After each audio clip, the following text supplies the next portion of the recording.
Welcome everyone. Today we have our another new episode. This episode is very very important because today is a 51 victory day for Bangladesh. You know, World Talent Economy Forum right now we are focusing on Bangali, like 300 million people we are focusing right now. Beside the dialogues, we are developing smart village, smart city, hospital, school, college, universities. We are growing as a corporations, but definitely we are focusing on grassroots level people in COVID-19 situations, you know, especially emerging country like Bangladesh, they are facing major problem in healthcare sector. So digital healthcare is a very, very important sectors. Beside that, World Talent Economy Forum collaborate with the uh, healthcare institution, those who have 50,000 students. We are uplifting this community through modern education syllabus, through modern education system. Professor David Smith with his friend, he will leading these positions. Beside that, Professor Rob, Professor Ching, and all of our speakers, those who want to contribute for this project, you can communicate and you can work with World Talent Economy Forum. It will go online and offline, and hopefully through this process, we can engage with 50,000 students in next 33 years in Bangladesh. Professor David Smith, what you want to share about the Victory Day of Bangladesh? You know, we are working with 300 million people in Asia Pacific and they are around the world. And what do you mean by digital healthcare and how you gonna support our community for improving the healthcare community? Well, first of all, to everyone in Bangladesh, congratulations on the Victory Day. I looked at some of the celebrations from earlier today, and they are quite spectacular. And it would have been an honor if I had been there to celebrate with you on your Victory Day. So, congratulations very much. Um, I can tell you, your celebration of Victory Day looks much more robust than my last celebration of our July 4th here in the United States. So, once again, congratulations to you. But to go into digital health has been really uh, taken a major step forward in the last decade. And then the COVID pandemic even accelerated it even further. So to kind of set the groundwork, uh, digital health is a very, very broad scope, extremely broad today. It includes categories such as mobile health, which is often referred to as mHealth, health information technology, wearable devices, medical devices, telehealth, telemedicine, and beginning to include more and more the Internet of Things sensors, in addition to classical medical sensors and even going as far as personalized medicine. And personalized medicine is being particularly enhanced by the major breakthroughs we've seen with genomics and with regenerative healthcare. And for example, the mobile medical apps and the software that support clinical decisions have changed a lot the way many clinic doctors practice from day to day, because you're beginning to see artificial intelligence, machine learning, and you begin to see a digital transformation driving healthcare.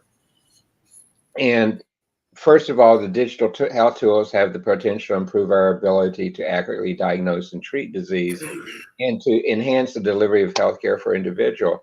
But even more importantly, uh, at least in the United States and other parts of the world where we have been doing some work, there is a major transition underway from something in the United States that's called fee for services to something that's called fee for value.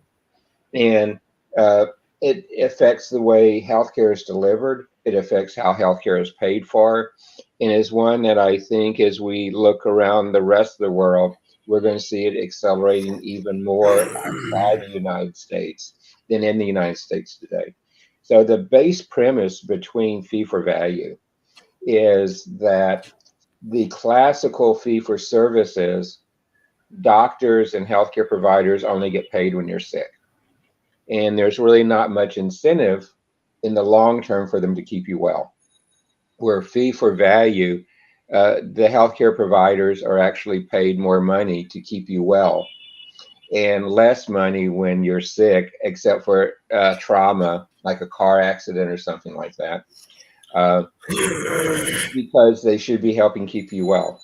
And that's one of the big shifts here. And particularly digital health has gone a long way to help accelerate that, particularly as we've seen the more advances in telehealth and in telemedicine. Um, and really, the applications for digital health are very, very broad. It could be in a medical product, it can be as a diagnostic tool, it could be devices, drugs, biologics, it could be uh, applications to help you live a healthier lifestyle. It can be ways to, instead of having you travel to a clinic, the services delivered to you at home. And we're seeing that increasingly there. Providers and other healthcare professionals are using digital health technologies to reduce inefficiencies, to improve access, reduce costs, really very much to increase quality, not only quality, but the value of the healthcare, and to make medicine more personalized for patients. In particular with COVID-19, you're going to see this continue to go forward because at least here in the United States, many people are afraid to go into a healthcare facility right now. Uh, Hospitals, with particularly the surge in COVID of the last month, clinics with the surge of COVID in the last month here, people are just afraid to go in there because of the ability uh, to be exposed to the current COVID. One of the other things I will tell you on this one that is very interesting is that the new strain of COVID is extremely infectious. I had told a story earlier that I don't think Rob and Hugh were on, where one of my good friends went on a tour to the Holy Land with a tour group, and all 22 people in that one tour group came back infected with a new version of COVID, all 100% of them. So we see there's things out there. And what's interesting is when they came back, all but two of those 21 people were treated by telemed. So they did not even go into a healthcare facility to see a doctor and expose other people to their COVID. Um, you're seeing it. There's an article that just came out with Forbes projecting the next breakthroughs in healthcare over the next 2 years, and over 75% of them are all tied into digital healthcare, in the digital healthcare transformations. Um, if you begin to look inside the United States as an example, you see new approaches being taken, and even the Food and Drug Administration. And the Food and Drug Administration is extending their regulations over areas such as software as a medical device. They're extending their regulations over some of the AI and machine learning in medical devices, and they're spending a lot of time now beginning to look at wireless medical devices and medical devices data centers. And there has been emphasis for the last decade on data interoperability. And there's something that actually my teams have helped develop called Fast Healthcare Interoperable Resources, or FHIR, which is a data interchange model that is being mandated by Health and Human Services in the United States. But there is now a whole effort being led, as opposed to the Health and Human Services, by the Federal Drug Administration here on the area of medical device interoperability. And that is going to be one I think we're going to see more and more. I can tell you, a couple of weeks ago, I was not feeling real well, and uh, I went ahead and took my watch, plugged it into the medical diagnostic side, and went, "Oh, my blood pressure's high," and took some steps there to lower it, and I felt a lot better. And just having that on my wrist and being able to do that was a real benefit to me. And I had a sense something was wrong, but to do that and head off any other medical problem is one of the big things we're seeing with the digital healthcare going forward. Uh, Lastly, as I begin to look on this, I want to get some other folks getting into this, is that digital healthcare is also going to be an area where it will level the playing field for large countries, developing countries, and developed countries. If you look at the global digital healthcare funding, in quarter 3 of this year, the funding was $4.6 billion, which is its lowest in a while. But we're seeing it beginning to ramp up again. The global healthcare environment was such that if I go back at the end of 2020 and the start of 2021, that was the highest growth of funding in healthcare in quite a while. And you're going to see that extend back up again as we shift where we are and where the future of healthcare is going. And there's a lot of different disruptors in it. And it's not only in just classic digital health care, but we're also now seeing this being extended to digital mental health. We're seeing this even being extended to digital health for pets, and with telemedicine and other activities being put in place not only for humans, but also for our pets as well. So it is a revolution that is with full speed. But Sharif, I think that might be enough for a quick introduction. I can come back with more details later. Yeah, thank you. World Talent Economy Forum, we empower women. We have our women representative, Madam Victoria. So thank you for joining today's sessions. I want to give you a chance. You can discuss about digital healthcare. You are expert for digitalizations. And beside that, World Talent Economy Forum, we are working with 300 million people in Asia Pacific, those who communicate in Bangla.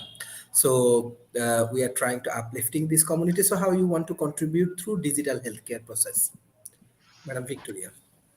Yeah, thank you, Dr. Sharif. Yes, Industry 5.0 is quite interesting because it will be developed very rapidly, and we will see this traction as we saw it during the COVID, when the people will be rebuilding their business and their lives. Circumstance very rapidly. Yes, the huge part in that industry will be devoted to women entrepreneurship, but I'm not sure that it could be. It is some task that we should solve, or some problem that we had previously, at least currently, because women is development already very fast in any case. We didn't expect this. Now, what I could see and what we should understand to search and to research it is importance of artificial intelligence and how it is implemented in our daily life. Because if we see the latest with artificial intelligence, usually they also promoted and propose to the market some decisions and creative. Victoria, your sound is kind of going in and out. I'm having a really hard time understanding what it is you're saying. Okay, so hopefully it is better. So we see that artificial intelligence implemented inside paint or write some articles or scenarios and movies. And from one side, it is good because we have some decision for area of life as well. But from the other side, as we see with some role tracker, that people start to interact with their own brains, and in such a way we just to connect it with different apps and tools, and we see that our children are always connected with their phones, and it's some sort of disaster if you just do not if you just take the phone from them, and even if we're try to calculate some simple formulas, we usually use calculators, online calculators, or on our apps, on our iPhones, on our computers.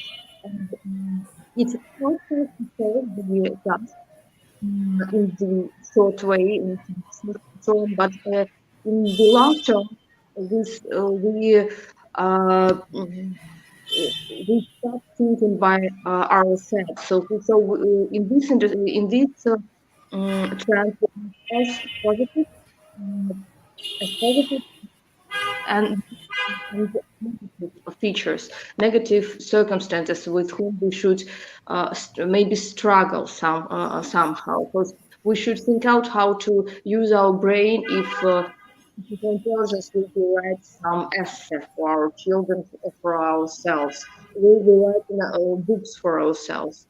So it is good implement if robots will make some surgery. Robots will make some surgeries, some very complex surgeries. It's it's good what we will have in the near future, but we should understand that the couple just like some sentence. Couple of years ago, I read one sentence that the future will be devoted to artists, and currently we lost the latest industry or areas where human being was was uh, what will be if even computers could make their own things right to us. Victoria, it really sounds like you're talking from the bottom of the ocean. I'm getting maybe one word out of five. What's amazing is I can hear the horns honking and the background noise with absolute clarity, but your voice is just not coming through. Are you putting your hand over the microphone while you're talking? Okay, just a minute. When I switch off my video, because it's I don't That's know much clearer. what. Yeah, I just. can hear you now. So excuse me if I will be without video. So No, it was the video because it was working just fine a second ago. It sounds like you're just putting your hand over the microphone or something's obscure because I'm hearing the car horns with absolute clarity. It's just your voice that's going in and out.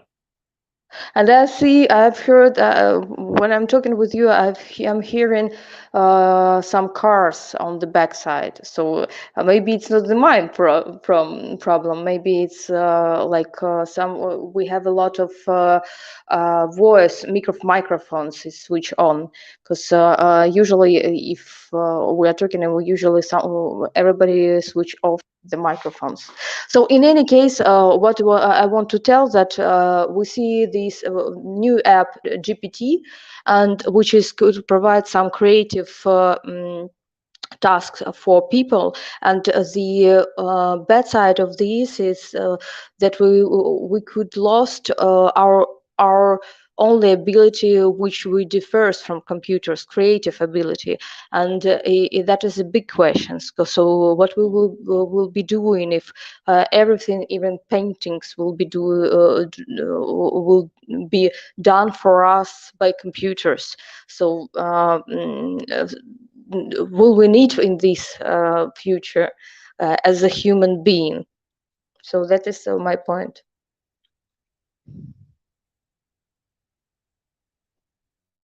And Sharif, you're muted. There you go. Thank you, Victoria, for your excellent contributions. Now I request Professor Rana. Oh, we're going backwards. Okay, gotcha. Well, once again, congratulations on Victory Day. Certainly an important event locally. I really don't know very much about it though, so I'll stop there before I get into trouble. So digital medicine, the promise we're looking at now, I think as Victoria was alluding to, at least from what I could understand, is the implementation of artificial intelligence into the underlying process, with the promise of both better diagnosis and less expensive treatment. So a reduction in cost and an increase in the efficacy of the underlying problem or the underlying process.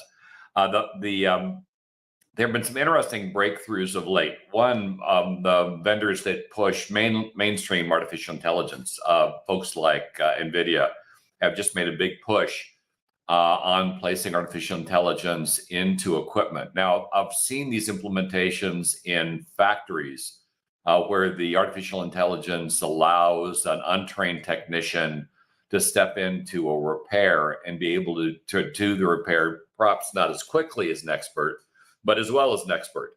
In fact, in some cases, even better, because an expert may not remember a lot of the nuances. I've seen master mechanics forget to put screws back in that are critical to a motor rebuild, for instance, and seen the motor fail, and they would know better, but people get distracted and you miss something. The use of AI as a repair aid has proven significant, very successful in terms of being able to identify using computer vision the problem that needs to be solved, and then having the AI provide direction on how best to solve it. Now it's being moved into medicine with the idea that it would, using again computer vision, help particularly in a surgical theater, to keep surgeons from making mistakes or identifying things and finding out things they might not have seen. For instance, you may be in a surgical procedure and you may have bleeding, but the bleeding may not be in the scope of vision of the surgical staff or the surgeon. It could be obscured by something. It could simply be not where the surgeon's looking. And if the patient is and if that bleeding is not caught, the patient could expire. Computer vision can identify things like that and point them out so those mistakes aren't made, increasing the survivability of even major operations. One of the big problems, however, as we moved into this next age of medicine has been data. IBM actually had to exit the medical field because they got so frustrated. Even though Watson was initially designed to focus on medicine, they eventually exited because of the data problem. Particularly the research hospitals were not sharing their data, and AIs are only as smart as the data they've been fed. And if you can't get access to the massive amounts of data that's out there, you're not going to be able to make those accurate diagnoses, and it's incredibly frustrating. Because you've got governments that have rules about medical data transfer. To protect privacy, you've got research hospitals that use this data as a competitive edge, and so they don't want to share it. And so you've got so many restrictions on getting access to the data that you need, that being able to build an AI that could do what it's capable of becomes impossible. Well, to get around that, we've got a concept called federated data, and federated data removes all the information related to the patient from the data. You get the results, but you have no connection to the individual. That solves the privacy issue, and governments have been willing to let federated data operate where they weren't willing to let the data move outside of institutions, particularly not outside of the country. However, for research hospitals, it's still problematic because they still view this data as a competitive edge. And so it's less about privacy and more about not wanting to share because they don't want to give up a money-making opportunity. That remains problematic. So we then move to synthesized data. Synthesized data looks at data events and looks for gaps, and then fills those gaps with estimates. So you build up a database that may rival the database of actual data using synthesized data, but without actually having to access those other data points that have been denied to you. Now, the risk for synthesized data is they can be wrong.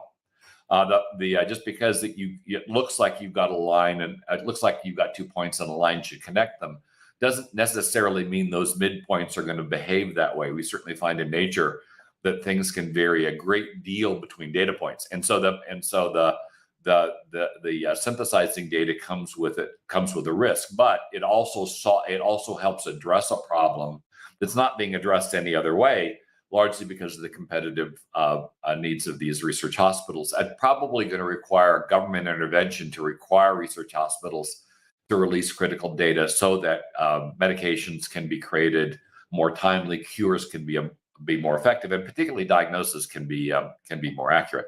Now, one of the big improvements we're talking about now in terms of advanced medical information is the medical kiosks. The idea of rather than going to a doctor's appointment, you simply go to your computer or you go to a kiosk, depending on the scanning requirement. And at that kiosk, that's where your diagnosis is done, and it's done using a set of visual tools and other instruments that the patient can operate themselves to help determine what the problem is. And certainly for simple things, headaches, colds, viruses that are common, it can be very effective in pointing out a medication that can work. And for pandemics, you can certainly, we already have digital tools to identify whether or not you are sick. And with the various COVID variants, and we've got a lot of COVID variants thanks to all those people that didn't want to take the vaccine. But that does open up an opportunity for potentially to have targeted remedies depending on the COVID variant that you have. And same thing with flu. Flu was never really mitigated. We do have vaccine events every year to address the pandemic, but we often don't know which variant of the flu is going to be spreading when you're going to need the vaccine to take hold.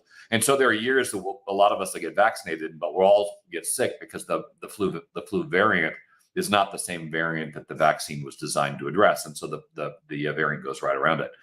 With a kiosk like this, it could identify the variant that you have, and report it back. Hopefully, and that might get the right antivirus, the right vaccine in the market more quickly.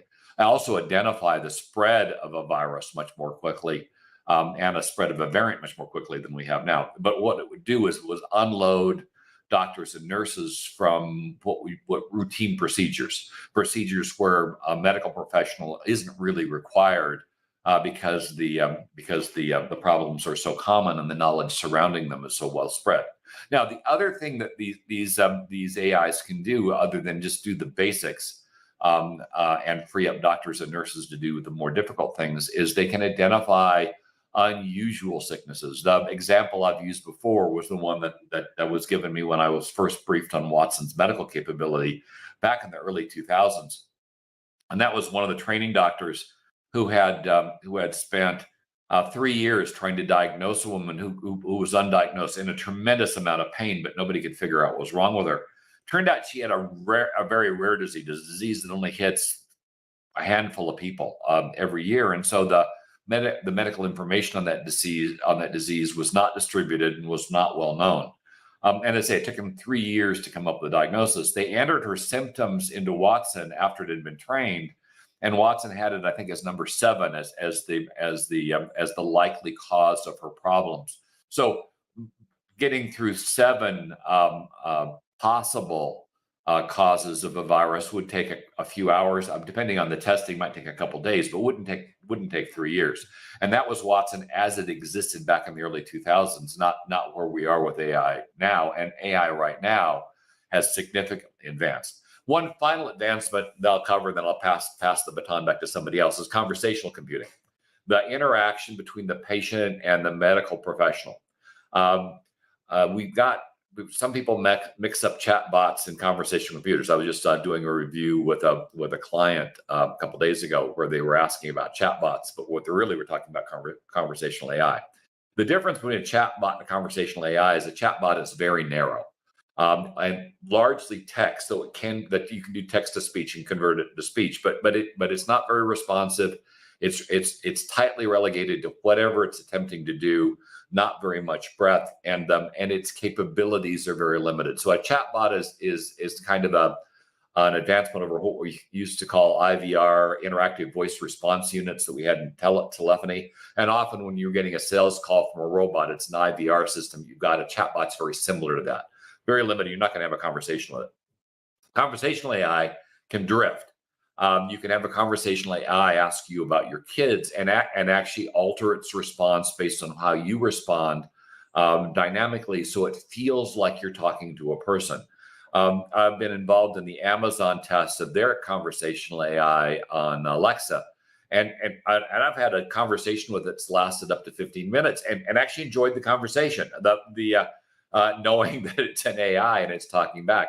In a demonstration in San Francisco with Watson, where they did a debate competition, what was interesting is the judge ruled the human won the debate, but for those of us that were watching, and if we had not seen the human on the stand, we would have guessed the human was the robot and the robot was the human, because the AI told jokes. It was friendly. It had emotion in the voice. It sounded like it was having fun with the event, while the professional competitor was very robotic. It no emotion in the voice, responding to the question as it was asked, so the irony was he won the event by being more robotic than the robot was, by watching that, you could see how the conversational AI might be better at dealing with people than people are, because the conversational AI doesn't have long days. It can have long days, but it doesn't get tired. It doesn't get bored. It doesn't get angry. It doesn't get frustrated. You can curse out a conversational AI all day long, and it's not going to take it personally. Imagine what that'd be like at this time of year at a airport kiosk, where people are threatening to kill the poor people behind the counter because their flight's been canceled because they showed up late. By the way, it just happened to me the other day watching somebody going off like that. It's kind of amazing in this day and age. People don't get. They will arrest you for that stuff. Anyway, so the conversational AI ironically can provide more seeming empathy into the interaction than an overworked or tired doctor. I remember going to a hospital myself a few years back. They were convinced I was having a stroke, and they decided, for whatever reason, that they were going to combine the entry and triage into the same process. So behind me, there was a guy that was clearly having a heart attack. Behind him was a woman that was collapsed with a bleeding ulcer, and we were all in line to go in. And I counted at least 3 of us that were likely to die if before we even got to the person, if they didn't do something. So I walked up and kind of explained, "Hey, there's a good chance I'm in the middle of a stroke. The guy behind me is clearly having a heart attack, and the woman down there looks like she's about to bleed out. You might want to rethink your process." And it was that overall speed and inaccuracy that could have caused problems. By the way, they did. They brought people out into the line and immediately broke the line up and took care of folks. And it turned out I wasn't having a stroke after all. But in the end, the AI wouldn't make that kind of a mistake. The kinds of human mistakes that can contaminate the medical process, the AI won't make. And in my experience, depending on the medical professional, it can come across as having more empathy and be more engaging than the person can be, which makes life kind of interesting and creates a deeper form of irony as we talk about robotics and artificial intelligence taking over people. I'll pass the baton. I've got another story for you, but I'll wait till the baton comes back.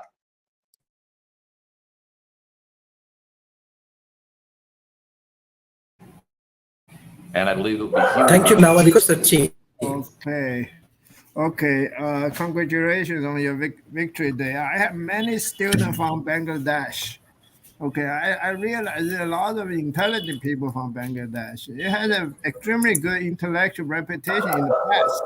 But recently, I think it's getting too much put too much focus on politics. So there are lots of political debate, and all these geniuses couldn't really get any good schooling. So I got some of them come over to the United States. And they're probably among some of the youngest philosophers, best philosophers in the United States. Okay. So this topic, digital health, the main point I like to make is this. See, it should enhance, there should be a complete revamp of the health system. So what I suggest is the health should be by knowledge, not by money. Okay. We got all this knowledge coming in. Okay. And I hope people will put more money into research than into care. Okay. What I mean by this is, I used to have more patients than most doctors. Okay? People all over the world come to ask me different questions. Okay.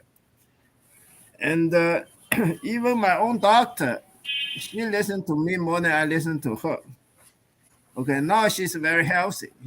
She's singer. She's healthier than when we first met.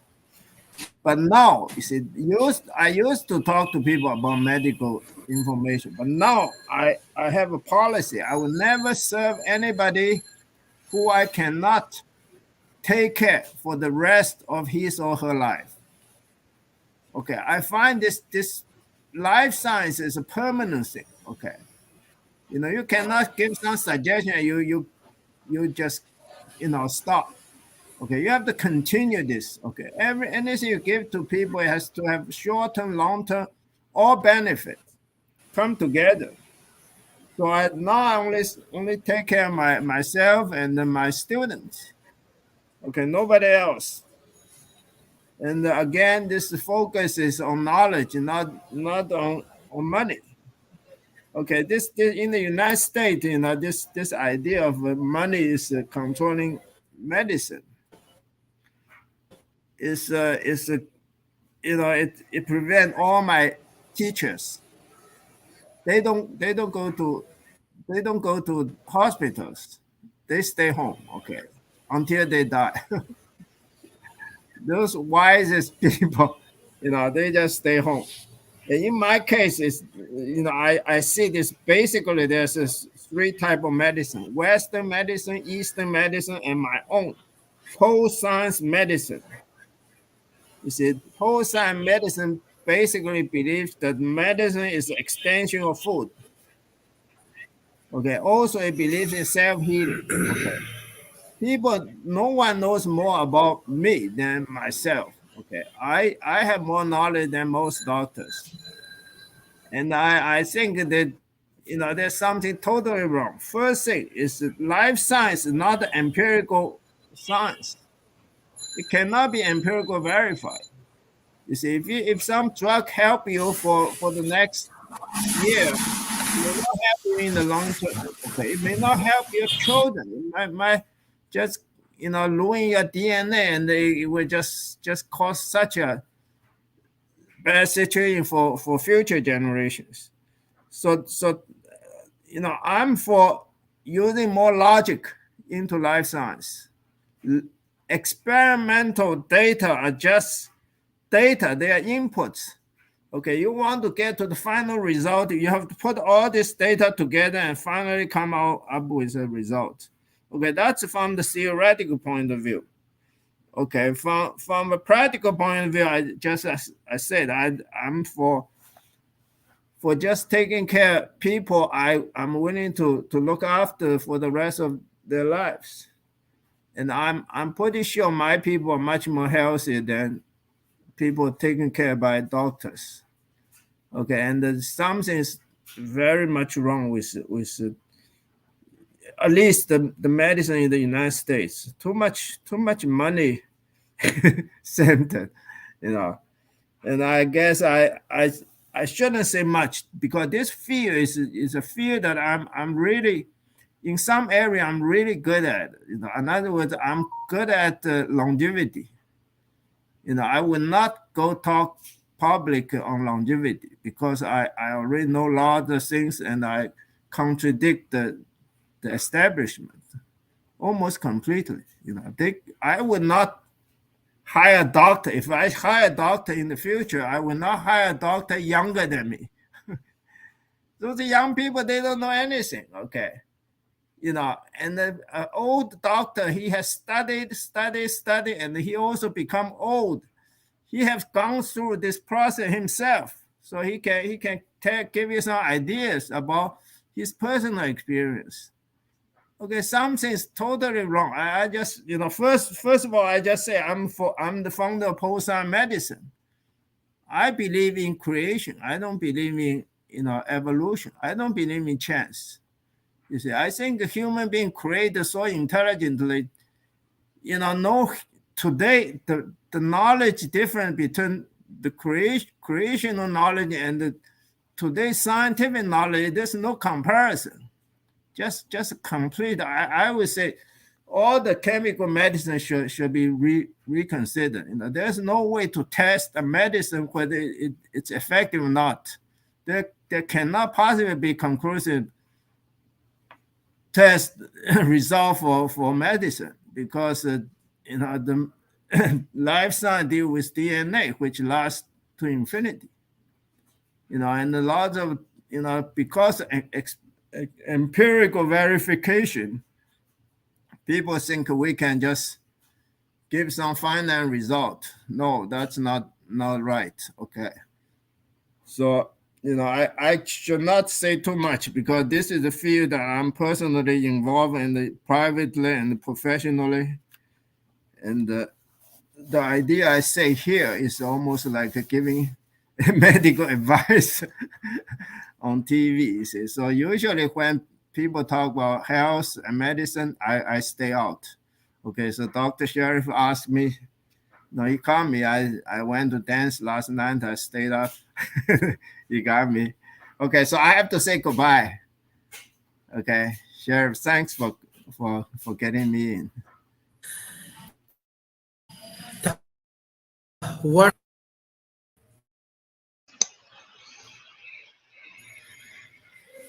Thank you, Professor David Smith.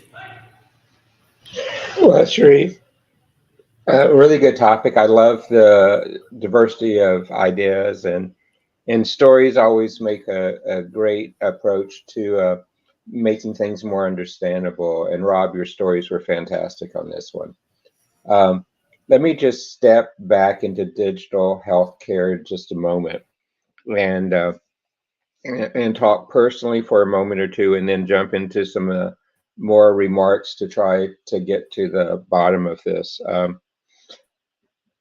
I do have to admit, my technology holding company, we do have a digital health portfolio company called BioData AI, which is a healthcare platform, which is an intelligent platform to let systems interop with each other.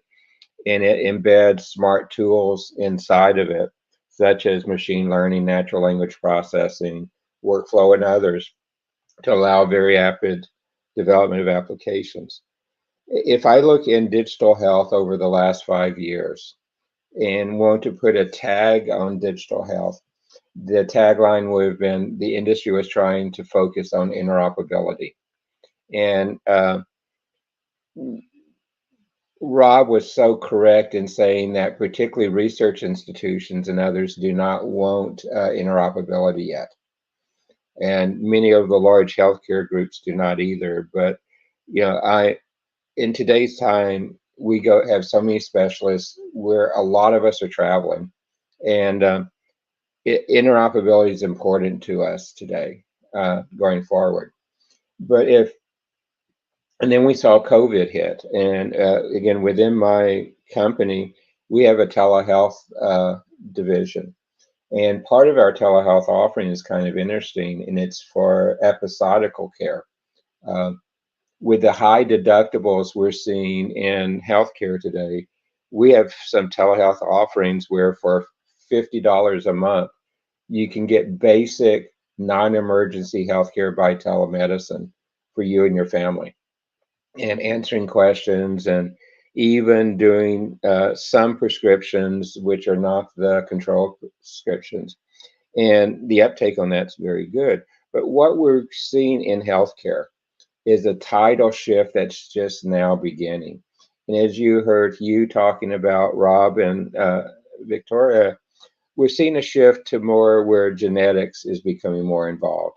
We're seeing a shift to where home health delivery is becoming important. We're seeing a shift where we're seeing immune therapies becoming very important, and personalized medicine is built up on top of all those. So as opposed to where the last near history has been about interoperability, I believe we're on the threshold of using digital healthcare to drive speed of innovation in healthcare. We have not seen any speed of innovation in healthcare for really the last century. And we're seeing this speed of innovation really begin to come up today. And just the ability to use different types of DNA and RNA and other genetics and carriers for them, it's really accelerated our pace of innovation. I think that's going to be one of the hallmarks we have going forward. But as we see part of this digital transformation going on, you're seeing that healthcare systems are really considering the digital capabilities as a path to transform their relationship with consumers. And already today, most consumers, when they walk in to see a doctor or a nurse practitioner or a medical assistant, they've already searched on the internet what their symptoms are and have a good set of questions to ask. So digital health is transforming the relationship.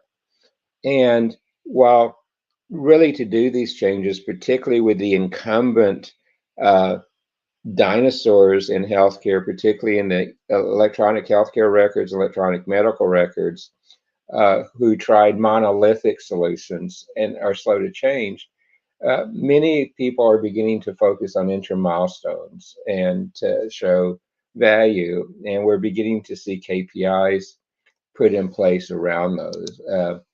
But the digital health technologies that are making difference are software as a service models now, and platform as a service, telemedicine, telehealth, this whole mobile healthcare, and more of the apps being delivered on our smartphones, being delivered on our smartwatches, and even being delivered to devices in our automobiles and others is going to change it.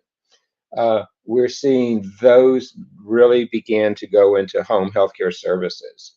Those electronic medical and healthcare records are having to change because they take so much time to update. They're not intuitive, and it's taking time away from the doctor-patient reaction, or even from the nurse practitioner reaction going into it. But the personalized medicine is going to be one of the big things in there, and there's challenges.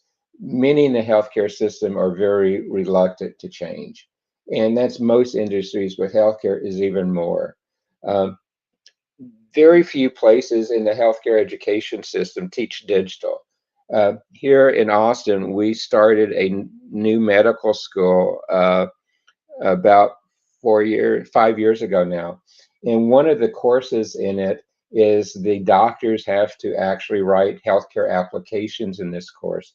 So they begin to have the experience with digital experience. The cost to implement these systems in healthcare is very high. And part of the reason for that is the enhanced security, the enhanced privacy. You have HIPAA, high trust, you have PCI, and all those elements on it. But the big thing here is that if the programs make a mistake, you can kill people. So the cost of quality is very high. So the data quality and security have to be there. And we're seeing government policies come in place. And the areas such as the shift from fee for services to fee for quality, fee for outcome, is one of those big areas where you're seeing those shifts make a lot of sense. I do believe, though, that the genie is out of the bottle for digital healthcare. COVID knocked the doors off of those, and there was resistance in healthcare before for those. We're not going back, just like we see in education and training. We're not going back from teleeducation and teletraining either, because the benefits just outweigh the other nuances you have on there. So for developing nations, ride the line on this. The telehealth services, the at-home services, are ideally suited to deploy. The widespread pickup of sensors and Internet of Things devices in smartwatches and smartphones, this is going to be a game changer anywhere there's adequate bandwidth and consistent bandwidth, and where the local physicians, the local healthcare providers, local clinics and hospitals decide to take advantage of it. If not, you're going to see increased digital healthcare tourism because these devices allow it. I told a story a month or so ago about a friend of mine who went to Mexico for immune therapy treatments on her cancer that she could not get in the United States. The remote Internet of Things devices, the remote medical devices, are allowing her doctors in Cabo, Mexico, treat her as though she is in Cabo, even though she lives here in Austin, Texas. And you're seeing that as well. Now, have regulations kept up with all this? No.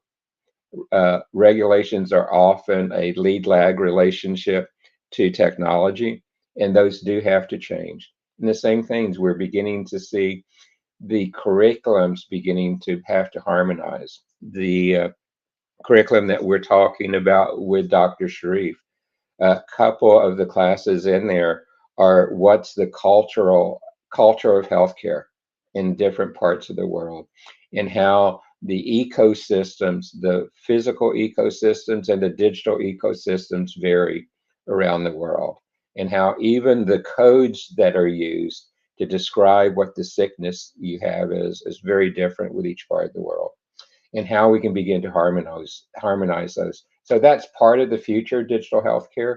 And Sharif, thank you so much for letting me be part of this. Thank you. Victoria, what's your concluding remarks for today's session? Victoria, can you hear? Okay. Professor Rob, what's your concluding remarks? Other than to make sure you're muted if you're not talking, still getting a lot of car noise in here. I'll let Victoria's back. I'll let Victoria go. Thank you for the Zoom session, and it was very interesting.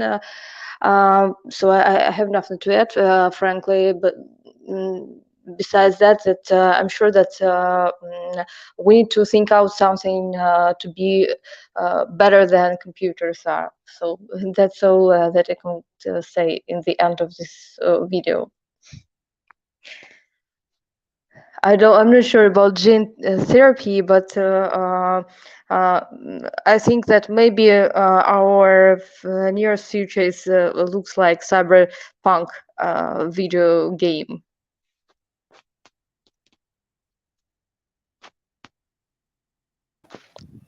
Thank you. Professor Rob, what's your concluding remarks? Well, that certainly could be our future. And the metaverse, underlying concept of the metaverse is kind of a video game. I mean, it has a lot of video game capability or a similarity in it. You operate and live in a virtual world, and certainly there's a possibility at some future point that we might end up going into a virtual doctor's office and being diagnosed by a computer. And if you've seen robotics in a surgical theater, that's one of the areas that robotics moved into relatively early, but is as yet not as prevalent as a lot of us thought it would be. I had a hair transplant during the pandemic. A robot did it. So it's kind of interesting when you're operating that way. Robotics, though, do allow for some interesting things. In the short term, they allow for telemedicine. A doctor or a specialist that is remote. It could be a doctor in New York doing a very unique procedure in Bangladesh, for instance, without having to go to Bangladesh. Though more often, what I'm seeing is something like a Microsoft's HoloLens, an AR technology being used where the remote doctor talks the local doctor through the procedure, can see everything that's going on and guide. Recognize that AIs are undoubtedly going to step in those kinds of roles, view and provide guidance. In fact, the example I gave with regard to the AI providing repair guidance was using Microsoft HoloLens, and the repair technicians saw through the HoloLens what it was they're doing, and the AI then provide them with guidance throughout. And clearly that would work with surgery as well. Now, the story I want to leave you with, though, was one that had to do with a tech vendor a few years back. And really kind of speaks to how engagement works. We were doing a study at the time between Sony and Dell and customer satisfaction, and the reports in terms of product couldn't be more different. Sony made a much better product than Dell did, but Dell had far higher customer satisfaction, and the reason is because Dell's support was more engaging. My personal experience was when calling in one time with a failed hard drive. And as a technology analyst, I had a pretty good idea I had a failed hard drive. I was on the phone with the repair person for an hour before they finally confirmed that I had a failed hard drive. And you'd figure that'd be just a horrible experience. It came in, I knew what the problem was, just fix it, get me going. But during that hour, that woman we talked about family, we talked about, as we were waiting for every update and every query, we got to know each other. And by the time I got off the phone, I had the feeling that Dell really gave a crap. I mean, it was an hour spent developing a relationship with the company.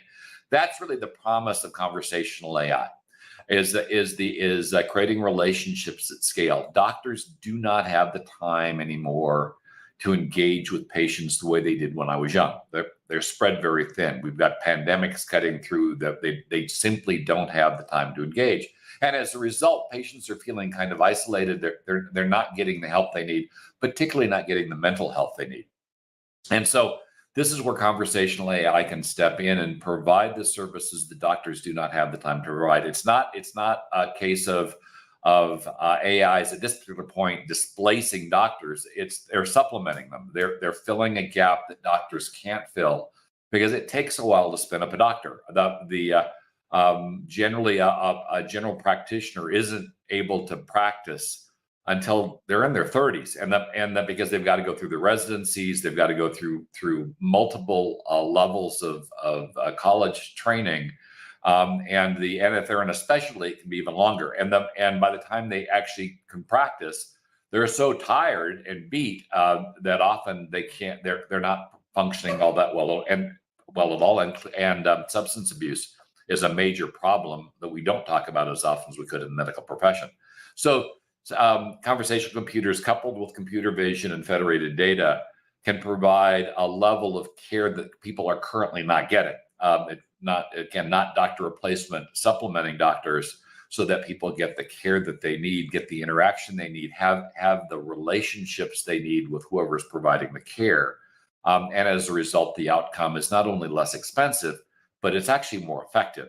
And so the proper combination of AI elements with a focus on assuring empathy, because that's the point I wanted to make, is there's a tendency when you're using computing technology to optimize an efficiency, get the patients in and out very quickly. That's part of the problem we have with healthcare right now, is they're almost constantly in triage mode.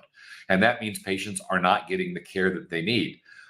With conversational AI, federated data, and computer vision, you can at scale provide people with a far greater amount of care without blowing out the cost, and address these staffing shortages and overworked doctors in a way that could be lasting and very effective at bringing up the overall quality of healthcare without increasing and potentially decreasing the cost of it. So there's a lot of promise here. We won't be really seeing much of that promise until the second half of the decade, and frankly, probably not until early 2030s. But we're making incredible progress here, and the healthcare in the world of the 2030s is going to be very different than the healthcare that we have in the 2020s. Thank you much, and happy Friday. Oh, and happy Victory Day. Thank you, Professor Rob and Professor David Smith, for your excellent contribution for World Talent Economy Forum. Next week, we will hopefully, inshallah, we will organize our 700 episodes. And I want to give all of our speakers to the special thanks, because how they contribute for World Talent Economy Forum. In real life, we are taking a lot of action, different entrepreneurs that are supporting our projects. I want to give thanks to these entrepreneurs, those who join World Talent Economy Forums, and thank you. Our audience, I request all of our audience, please share our content with your government agency, corporation, and academy. We need more collaboration, partnership, more different speakers. We are doing research. We are publishing papers on Nikola Tesla Technology Conference. Those who writing research paper on Nikola Tesla technology, they can submit their research paper in Nikola to me, and we can work together to publishing this paper. Thank you, Professor David Smith and Professor Rob, for your continuous support for World Talent Economy Forum. Happy Victory Day. Thank you. Bye-bye and take care.